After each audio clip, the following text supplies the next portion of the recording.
TV industry का एक popular नाम अब उसने पोल खोली है कि कैसे एकता कपूर के सेट पर गंदे रूम्स दिए जाते हैं और 3-3 महीने तक पैसा भी नहीं देते। जी हाँ, अब ये एक्ट्रेस जो है वापस उन्होंने वापसी की है। हालांकि जब एकता का उन्होंने शो किया और उनको जो एक्सपीरियंस हुआ इंडस्ट्री का, उसके बाद उन्होंने इंडस्ट्री छोड़ने का ऐलान कर दिया था और इंडस्ट्री को बाय बाय कह दिया था। लेकिन एक बार फिर से वो वापस आई हैं और अब उनका एक्सपीरियंस अलग है। मैं बात कर रही हूं अलायका की। प्रतिज्ञा 2 में वही पूरी स्टार कास्ट है जो प्रतिज्ञा 1 में थी, और जब अलायका को प्रतिज्ञा में वापस आने के लिए कहा गया तो वो मना नहीं कर पाई। लेकिन कुछ सालों पहले उन्होंने एकता कपूर का शो किया था, परदेश में है मेरा दिल।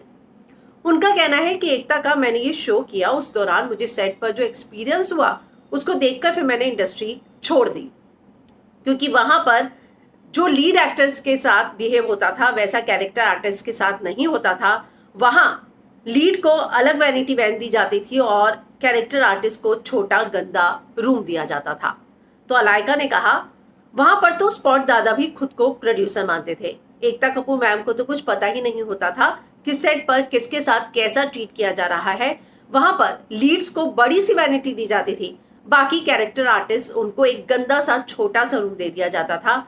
ये देखकर मुझे लगता था कि हम भी तो उतनी ही मेहनत कर रहे हैं, हमें भी तो लीड जैसा ट्रीटमेंट मिल सकता है। हमने क्या गलत किया है? हम भी तो अपना पूरा का पूरा इनपुट दे रहे हैं। हम भी जो है मेकअप करके तैयार बैठ जाते हैं, हम भी अपना पूरा देते हैं, 100% देते हैं।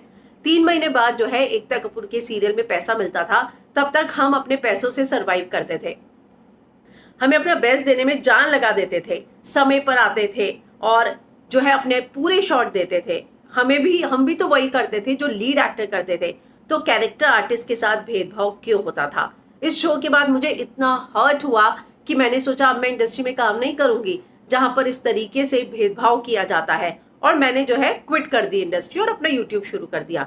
लेकिन इस बीच मुझे प्रतिज्ञा सीजन 2 के लिए ऑफर आया और मैं प्रतिज्ञा 1 में भी थी। हालांकि इस शो में मेरा किरदार बहुत ज्यादा बड़ा नहीं था, लेकिन यहाँ पर सभी को सेम ट्रीटमेंट मिलता है। जैसा कृष्ण और प्रतिज्ञा को मिलता है वही ट्रीटमेंट मुझे भी मिलता है। तो राजन शाही वो प्रोड्यूसर हैं इसके, और उन्होंने कहा कि कैसे एकता कपूर के सेट पर भेदभाव किया जाता है तो और 3 महीने बाद जो है पैसा मिलता है। तो ये बहुत सारे टीवी एक्टर्स जो है इस बात को बता चुके हैं कि कैसे उनको जो पैसा है, जो उनकी पूरी की पूरी सैलरी साइकिल होती है, वो 3 महीने बाद मिलता है।